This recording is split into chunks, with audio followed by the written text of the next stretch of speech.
Aloha, gangy. Welcome to Ocean Paddler, the podcast. We're here in the lovely Ocean Paddler Studios, Mauka of the Molokai side of Oahu.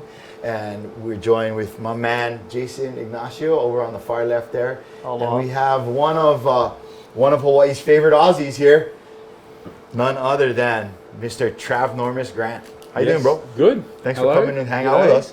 Thanks for inviting me. So the wife's got Hugo today. Picked him up from daycare. So you got very soon. So you got podcast time. We love it. Time. Beer and podcast time. Look at that. It's like Everest over Frothy, here. frothy beer. Little frothy in the top. I don't drink beer often, but When I do. when I do, He's an Aussie. All right. I enjoy it. That. So we're going to kick off our little podcast station here with a lightning round of questions by Jason over there. Just quick, Feel free to quick take answer, as long as question. you like, and then we'll just jump into the life of Trav. Sounds good. Just fire away. I'm ready. What's your favorite race, paddling-wise, you've done? Favorite race? Favorite race? Maybe not the Top- best one, like your top finish, but it No, could no. be like your favorite race that you go to, like best. Top of my head, Yeah. straight away I say Molokai, because like I used to tell everyone, it's the shortest, funnest, best run there is. And if you want to be a little more serious, then I have to say Maui to Molokai. So Maui to Molokai is a lot longer, so it's a lot more challenging, you need a lot higher skill level and more training. Mm-hmm. But Molokai, anyone can jump into Molokai. It's like less than 8 miles of pure. Obviously, it's still very challenging for people who don't live on the ocean, but that's the one you sort of wet your feet if you've never been to Hawaii, Yep. and then if you want to go Maui to Molokai, and then if you really want to be adventurous, you tackle Molokai to Oahu. Molokai2Oahu. Yeah. But that's not my favorite.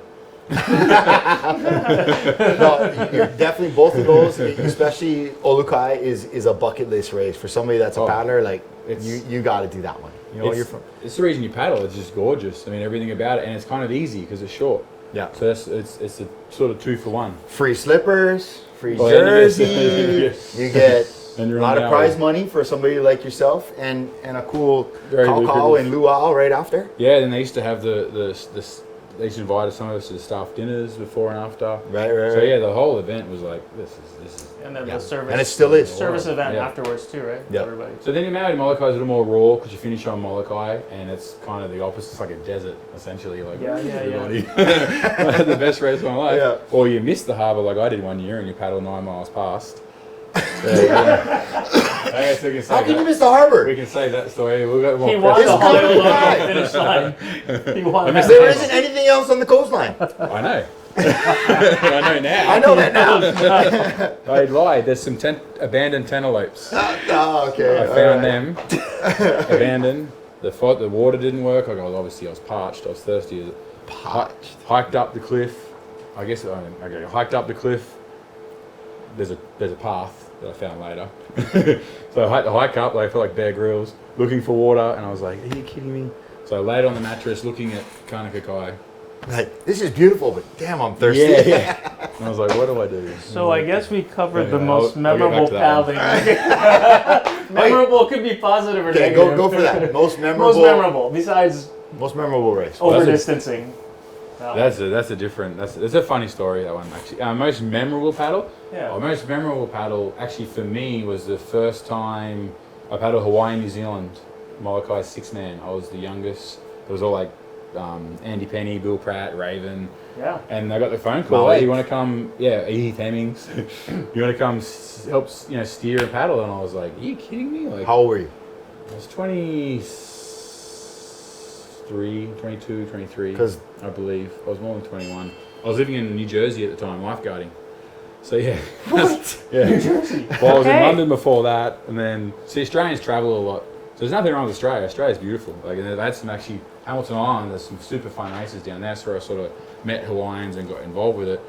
But when I got called and I came to Hawaii, I did a Molokai race with Australia and just got destroyed. I was steering. And I just basically learnt so much. I was like, wow, like, you sort of think you're good, then you come here and you're like, I know nothing about paddling. And that sort of motivated me to like, let's see if I can take this somewhere.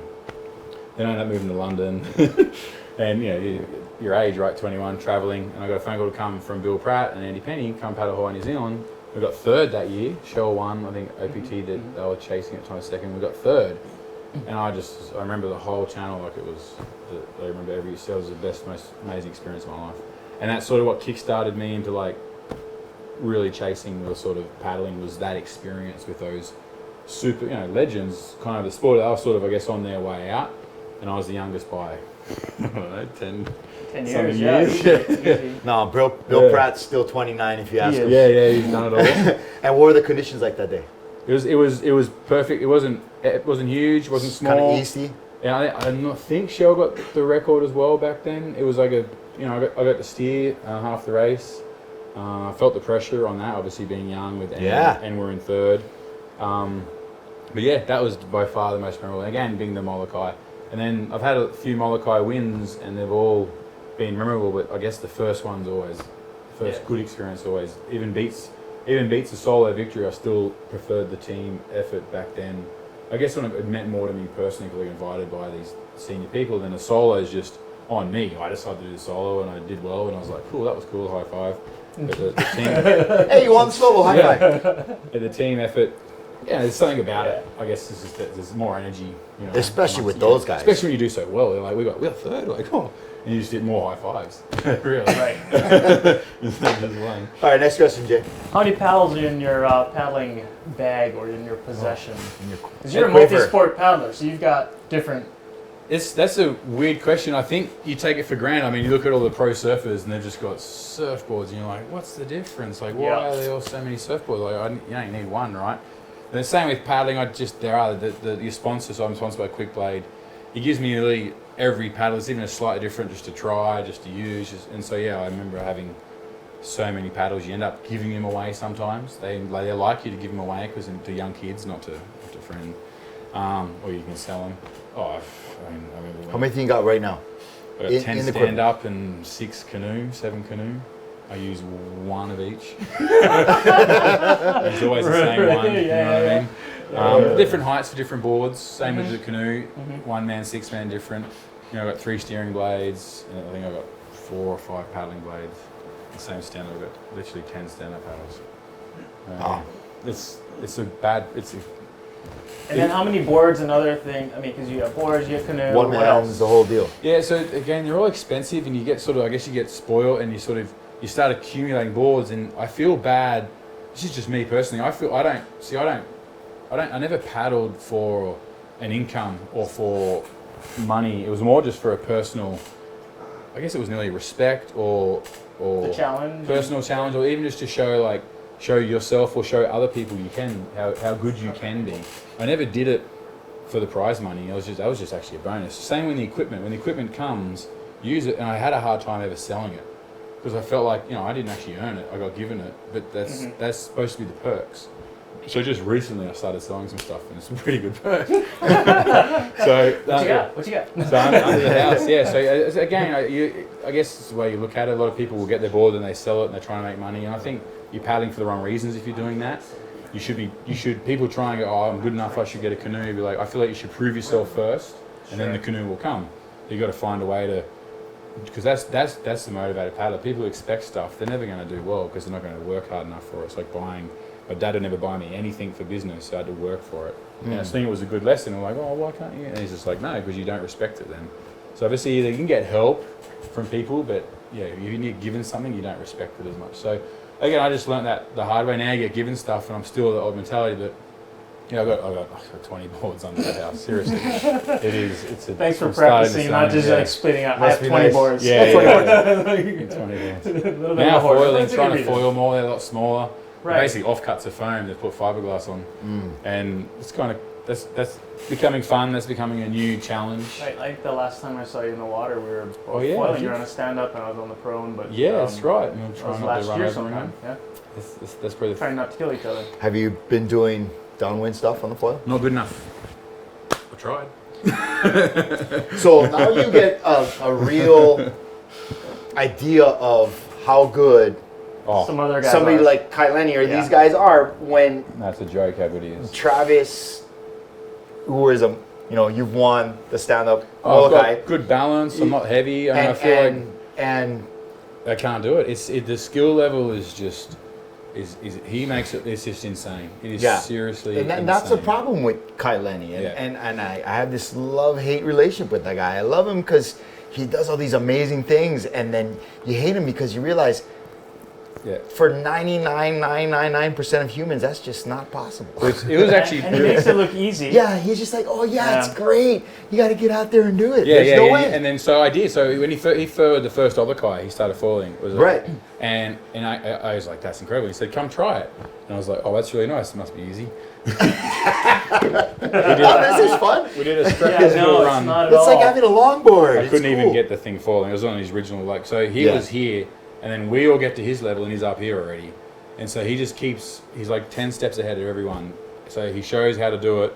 I don't know how he, and then we all get there, and he's already 10 steps ahead. And that's the crazy thing, That's how I right? see it. He's not trying to keep anything proprietary. He's not trying to hide it from anybody. He wants people to come out there and do it. he just, Yeah. yeah. I mean, and again, yeah, he's, And for somebody like you, that Oh, most it's people are so like, Travis is up here, and for you to say that no, he's, there's another guy above you, yeah. there's levels. There's levels in But this like anything. It's he shows you it's possible. Like, oh, maybe I can do it. And then you practice and you think about it more, and then you can get it. But again, by the time you get to where he's at, He's on the next. like He's 10 on the next 10 stories up from where you are. Okay, so that's the culmination of our lightning round. Wasn't so lightning, but it was good. It was but yeah, a good. lot of thunder. the long storm. Yeah. So Kind of the ice-breaking you round. mentioned earlier that about your dad, and from Oh. what I've heard, he's kind of been a really big influence on you in the water. And so let's go back to Australia, and growing up in Australia, and where you from? What's it like where you're from? What is the ocean like? How did you get involved in the ocean? All that stuff. Tell us about little Travis Yeah. Grant. What were you, do you have a nickname as a kid? Because Aussies, they love nicknames. You know, it's so loaded question.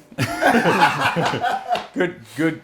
Yeah, growing up in Australia, obviously now everyone can see what every part of the world's like, but obviously sort of back when you're younger, I thought that Australia was like everywhere. I thought where I lived was the whole world. So everyone was doing what we were doing. I had no clue that anyone was doing something else. It's funny that I've gravitated to an island that's very similar to Right. Australia. Even smaller. But yeah, everyone in Australia is smaller. A lot nicer though. People are a lot nicer. It's less. Australia is very dog eat dog. So I think that's why Australians have so many good athletes, because we're sort of, we're just Hyper competitive. yeah, very competitive. It's very dog eat dog market I over don't there. feel that when I go there, though. No, I it's feel like you're they're not the most Australian. welcoming, It's pretend. fun, like, let's have a beer and I'm gonna be your friend. not pretend. So they're just figuring out how to beat you when they're yeah, offer you it's a a beer. tactic. Yeah, they're like Tactic. figure it out, and then you're on the water and you're like, oh, this guy's really nice, and then Yeah, he's just right. like, oh, I crushed him. Nice guy, right? I beat him no, all night. They are super nice. Everyone does have nicknames. I'm the only person that have a nickname because Travis, you can't really leave it short. You may not make it shorter, yeah. And Grant, so I got two first names. I got Trav. They ended up getting Trav Enormous. It ended up being so my that- nickname. They actually lengthened it. Oh, so that was from when you were a kid? Yeah, it's because I was so short. So it's like Little John, Robin Hood. Yeah. So I was actually a really small kid. I was sort of like, I don't know if I was. Like how they call the big guy tiny? Yeah, Little John. Yeah. Yeah. So I was Trav Enormous. So that's and I'd become my email address. And his Instagram handle as well. Yeah, well, yeah, that's still going. But so that wasn't cool back then. Obviously, you're like, why are you calling me Travis Enormous? and then growing up in Australia, you live on the beach. I lived on just back from near the beach, and we're there every day. And so the default thing to do in Australia is surf lifesaving, and I don't know where or why that come about, but it's like you either play football or soccer, or you go into cars. We call them bogans if you're into cars over there. But we live the beach, so we just happen to play surf lifesaving, which is just running in and out through the surf on any kind of craft you got, whether it be swimming, paddleboard, ski. Obviously, we learned to drive the inflatable rubber duckies, we call them, in and out, and then obviously jet skis came along. And you just do that, so you just adapt these amazing skills because it's beach break the whole way along. It's always breaking differently. So you just accidentally become, I guess, really savvy in the ocean in a very competitive environment. So a lot of people in America, other countries, Hawaii in particular, like we don't have necessarily organized training or sports for youth centered around ocean or beach activities. Maybe sailing Junior or lifeguards. I mean, It's the pretty closest you specific, could yeah. get it here in Nip- Hawaii nippers. is like canoe paddling. But what amazed me going to Australia and getting to meet paddlers was every beach or town that you go to has their own surf club, surf life-saving club. And so certain talk miles about what apart. that is. I mean, define that. If you were to explain that to, you know. There's very different. I didn't know how the schools. So in America, I found people in schools do sport in school. So you do your paddling through school, you do your football through school. In Australia, once school's done, it's like work. You're out of there.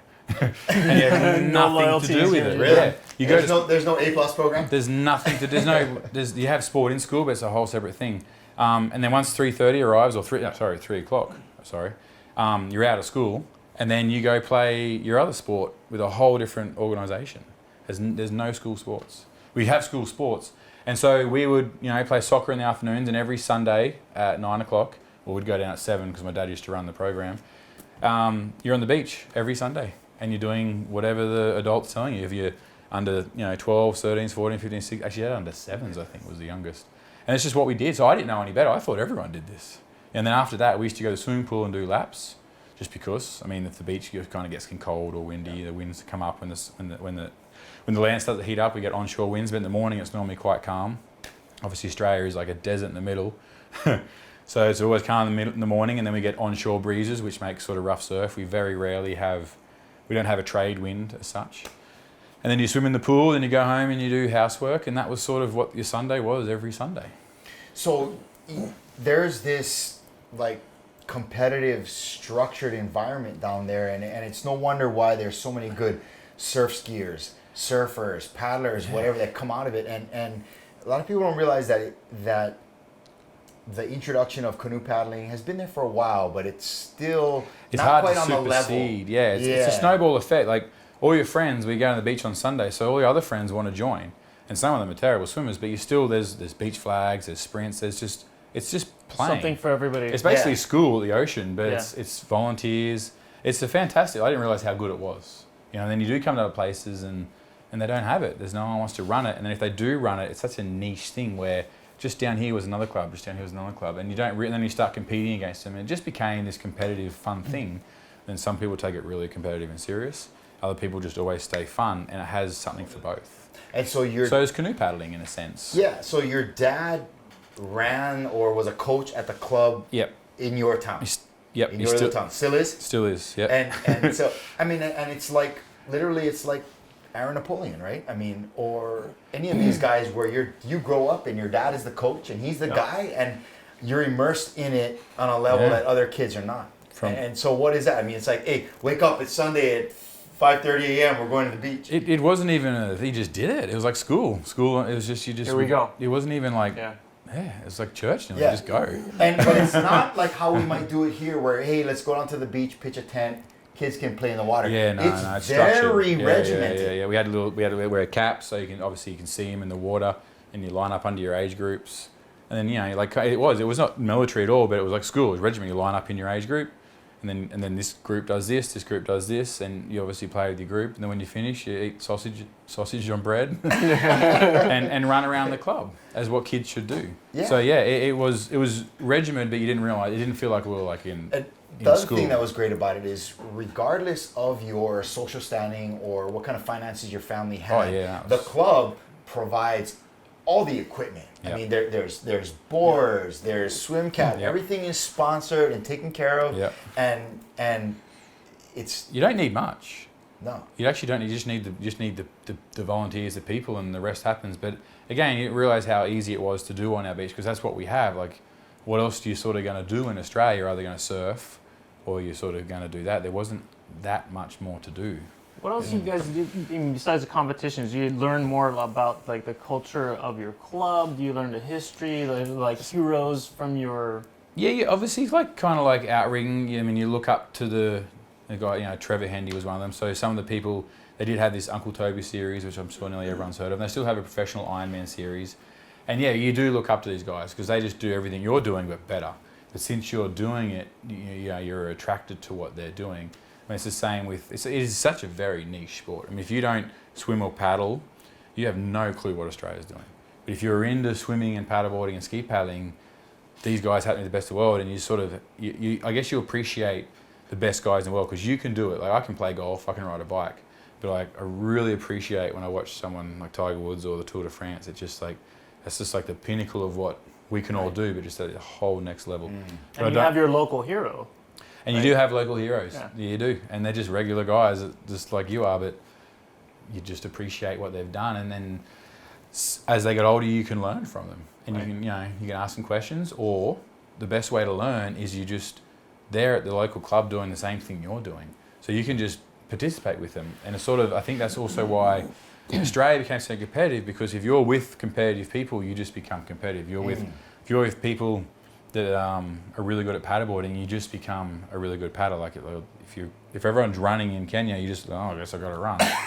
and then that's just what you get good at. So that's what we do. We just became good at it. And so it's if you want to be good at something, you just surround yourself with good people, and you by default, in my opinion, become good. I could do anything in life though. If you surround yourself with the right people. That rounds out why you were saying earlier, like why it's fake and they're inviting you in to do these things as well. Because sometimes you never know who that diamond in the rough's going to be. Is actually going to push the needle on you. No, Aussies are very sociable. I mean, they do enjoy, but everything's a competition. I mean, drinking beer is a competition. Right. Like, even then, buying drinks competition. I'll get you, and like they're very friendly, open nation. But at the same time as that there is that competitive. I mean, if you ever want to, there's no such thing as stopping for someone driving. There's no such thing as like in Hawaii. It's like so many nearly accidents. I haven't crashed yet, but everyone stops and everyone's like aloha and friendly. Australia's like no. And so, at some point, did you become that guy for your club? So you grow up in this from like what age were you doing this with your dad? Oh, since I could walk, under sevens. Okay. See, I can't remember. So you participate in that, and you become the better guy at your club. You know what? I didn't. I wasn't driven. There was nothing that drove me into it. And then canoe paddling came along. I started surfing. You know, kids, you go through that age group, right? So you do this your whole life. And then surfing was kind of cool. So we end up and you get a license. So you start surfing more. You get a license to drive. The drive. So you escaped your club. So you escaped your dad. You escaped your beach. You drive somewhere else and you go surfing in Australia. I'm like, you got a license for surfing? No, so we chased that. And then as canoe paddling came along, and I got invited by some of my idols in surf life saving, said, hey, why don't you come try canoe paddling? So right there, you're like, oh, like this now, yes, like now I want to, because so-and-so invited me. If my dad said to do it, I'd be like forget about it. I don't really care. But since one of you, actually Chris Maynard, like he didn't suggest, but like guys like that were big names. And so you look at that. And then I just started canoe paddling, and then I came to Hawaii, and for some reason, I mean, the Jim and John Fody were the first two guys I met, to tell you the truth, by accident. And they were I didn't know who they were. And they were super nice. And then they were like the two biggest names in the sport. And they were kind of same height as me, you know what I mean? Like there's all these little factors, and I was just like, maybe I could do this sport. And so I just went home and I just started, Chris Maynard was another example. So I just started accidentally, canoe paddling just brought me in. I didn't actually look for it. It found me, or I found it. And I became motivated because I guess it accepted me, or I saw something about it. Where surf life saving, like everyone was doing it and it was fun, but it didn't grab me. I don't know why. And so your first experience, how did you meet Jim and John? Through Chris Maynard. Flew here. You guys, so you're training with them. Team Australia. You came here for a race. For a race, I was steering. And again, I was pretty confident as a kid. I didn't think I was arrogant or cocky, but how old were you at steering when you came here? I was 21, exactly. No, I was not. I was 20. I was underage. So you come here at 20. Yep. I like the humility. You must have been pretty good at that point. No, and I was just like, this Team Australia at 20. Yeah, and Chris Maynard was paddling, and I was like, cool. Anyway, then it wasn't that rough that year, but I couldn't believe how much I learnt and how bad I actually was. I was a good steerer, but not at surfing. It was a flat water race. We only got 7th, which is still respectable. But at the end, I said, you know what, guys? Like, I'm really sorry. Like, I blame them. You shouldn't have put me steering. You know what I mean? But I was small. I was nowhere near the Australians are big guys. I wasn't actually strong enough to paddle, but they felt I was good enough to be in the crew as steering. So I think it was a mistake on their end to put me steering. But at the same time, if that experience didn't happen, I might not be here today. So obviously I was upset, and I was like, you know what? I'm going to show them how good I should be or can be. So you take that motivation. So you take that disappointing. Again, if you get spoiled all the time, oh, you're the best, you never really try that hard. And then when you sort of get squashed, and no one actually squashed me, I just felt squashed. I felt tiny, you know what I mean? Myself. You know what, coming from another country to the Molokai and getting top 10 as a 20-year-old steering never been here. is most people would not consider that a squash in the least. That's pretty damn good. No, yeah, I wasn't happy. And so that motivated me to get where I got today. It was that sort of one experience. And you sort of need that little knockdown, yeah? To sort of like when you see like Michael Jordan do his speeches, he's like, I'd like to thank my basketball coach for not believing in me. I like to thank this person for saying I wasn't good enough. Challenging me. Yeah, it motivates. Yeah. And there is it's funny, I got called out at Hamilton Island. Hopefully I'll tell him to listen, by T-Bear. You guys know T-Bear? Mm-hmm. Yeah. Nicest guy in Hawaii, apparently. Not to me. No, obviously we're really good friends and now. And again, I think this was because I saw in me what he was saying. And I was like, oh, wow. So we're in Hamilton Island, and I was steering. This is before we come to Hawaii, actually. And I think we won everything. Who's we at that point? Oh, it was with Outrigger Australia, so Chris Maynard, we were really strong. All ski paddlers, all best lifeguard Ironman guys. And we were going to win everything we thought. And they, I think I won the one-man that race too, for some reason. I think I won my first one-man race I won. So obviously, like, big head, like, you know, brimming with confidence. 20, I was 19 maybe then, or 18. And then they beat us in the sprints, and T-Bear just pointed at me and said, "Don't count your chickens till the eggs are hatched," or something like that. And I was like, "What are you saying?" I was like, "Was he talking to me?" And everyone's like, "I think so." And I was like, "What was he talking?" And I thought I was the nicest guy in the crew. Like, I thought I was. But he saw, I guess, arrogance or cockiness in me. And I actually had, like, I had the worst rest of the weekend of my life, because it was the first time anyone's ever actually attacked me. Especially someone who I actually respected and looked up to. And that drove me even more to okay, now all I want to do, it sounds weird, but it's that I want to just get respect. And so you can't just ask someone, "Hey, do you respect me?" Like, it's something that it just happens or it doesn't happen, right? And so that was sort of my journey. Then I come here, we did bad in the Molokai, and it's just this. So ever since then, I tried to best myself and then earn respect. And I think trying to earn respect is what made my results go so well, because I wasn't chasing the money, I was just chasing the respect. And then as years went on in Hawaii, just coming back and forth, you know, some guys would tell me, they're like, "When you first came here, you were such a cocky, arrogant person." And I was like, "Really?" No, I was just Australian. Yeah. Just Aussie. No. And the ones that have travelled said, "No, you weren't. You were just Australian. But you realised where you were and you adapted. Like, you adapted to Hawaiian ways. You didn't stay Australian. You've adapted, and that's what people respect more than anything." What do you think? How would you define or encapsulate that adaptation? It's more just self-awareness. So it was being called out, but then again, if you're strong-headed, you can just be like, "Oh, screw them. Like, what does he know?" And most young people would do that, because most young people, like, I knew everything. Like, everyone knows everything, and you got to be honest. I mean, like, and you see it now when I'm coaching the kids. Some of the kids, like, you're like, I remember being like that, and you can't yell at them because you're the same. So it's more about being aware of what you're seeing and, like, okay, like, what do I say that's not going to, I guess, offend him, but at the same time make him realise. You know what I mean? And I'm not the kind of guy that's going to call someone out. But the call out did help me. So you do have to be hard on kids, I feel, a little bit. I was a bit grow up, tough love. And I think it's what made me also so good. So I forgot the question.